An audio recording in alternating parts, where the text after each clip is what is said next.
دسمبر کا مہینہ چل رہا تھا۔ سردیاں اپنے جوبن پر تھیں۔ دور دور تک ہر چیز نے سفید چادر تان رکھی تھی۔ ابھی بھی برف روئی کی مانند گر رہی تھی۔ وقفہ وقفہ سے درختوں کی شاخیں چٹکنے کی آوازیں سنائی دے رہی تھی۔ گہری خاموشی روح تک میں سنسنی پیدا کر رہی تھی۔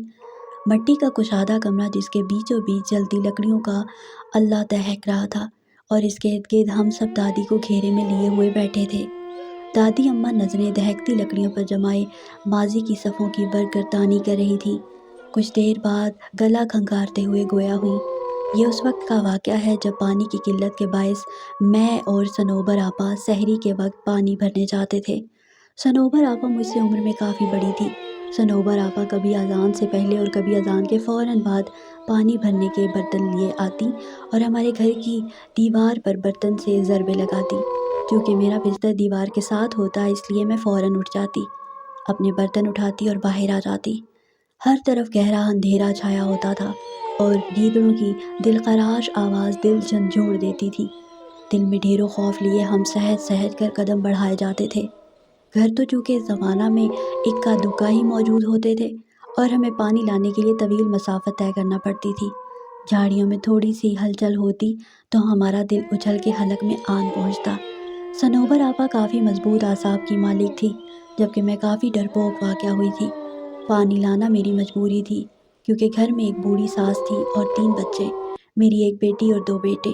شوہر تو روزی روٹی کمانے کے سلسلے میں باہر نکلتے تو مہینوں بعد ہی واپس لوٹتے تھے۔ آگے آگے صنوبر آپا ہوتی تھی، جبکہ پیچھے میں ہوتی تھی، اور کبھی کبھار تو مجھے واضح محسوس ہوتا تھا کہ میرے پیچھے کوئی اور بھی چلتا آ رہا ہے۔ اپنے پیچھے اٹھائے جانے والے قدموں کی آواز میں بخوبی سنتی تھی، لیکن مجھے صنوبر آپا ہمیشہ نصیحت کرتی تھی کہ کبھی کسی چیز کے پیچھے نہ جانا، چاہے تم کچھ بھی دیکھ لو، اور کبھی پیچھے مڑ کر نہیں دیکھنا، چاہے تمہیں کچھ بھی سنائی دے رہا ہو۔ میں نے ان کی بات کو دل پر نقش کر دیا۔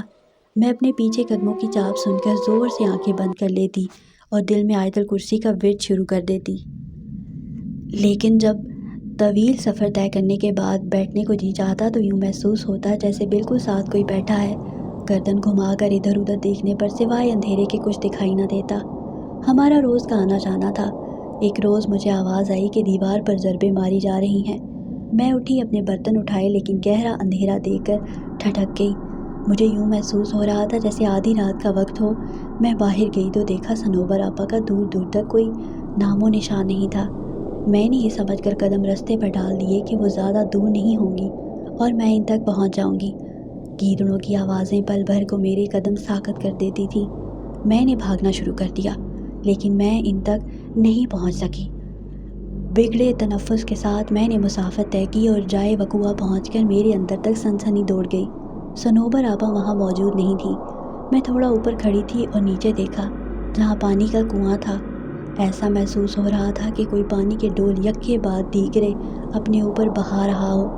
میں نے نیچے جانا ضروری نہ سمجھا اور پانی کا ڈول الٹا کر اس پر بیٹھ گئی، لیکن تھوڑی دیر بیٹھنے کے بعد بھی پانی کی آواز بدستور آ رہی تھی۔ مجھے عجیب و غریب خیالات آ رہے تھے اور پانی کی آواز سے عجیب سا خوف محسوس ہو رہا تھا۔ اپنے پیچھے کسی کو محسوس کیا تو میرے جسم پر کب کبھی طاری ہو گئی۔ میں نے لرزتے ہوئے پیچھے مڑ کر دیکھا تو کسی کا نام و نشان بھی نہ تھا۔ وہاں ایک دم سے سناٹا چھا گیا۔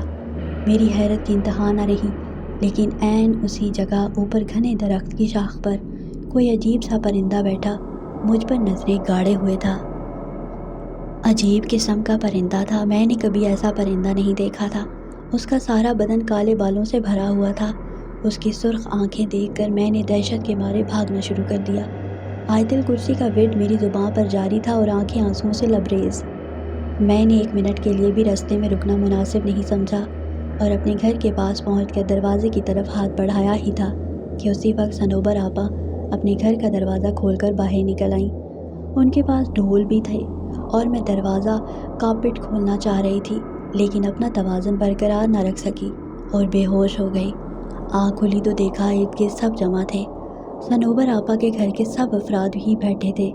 میں نے پانی کے لیے آواز دی تو سب لپک آئے۔ تھوڑی طبیعت بحال ہونے پر معلوم ہوا کہ آج 4تھا روز تھا اور میں مسلسل بے ہوشی کی حالت میں تھی۔ میں نے اس روز کا واقعہ سب کے گوش گزار کیا تو صنوبر آپا ماتھا پیٹ کر رہ گئیں اور بولی، جیسا تم کہہ رہی ہو یہ درست ہے، تو ہم اس کو معجزہ ہی سمجھیں کہ تم زندہ سلامت لوٹ آئی ہو۔ میں نے رب کا شکر ادا کیا۔ آج بھی بدن پر سنسنی طاری ہو جاتی ہے جب کبھی اس پانی کی آواز اور اس عجیب و غریب پرندے کا بالوں بھرا جسم آنکھوں کے سامنے آ جائے۔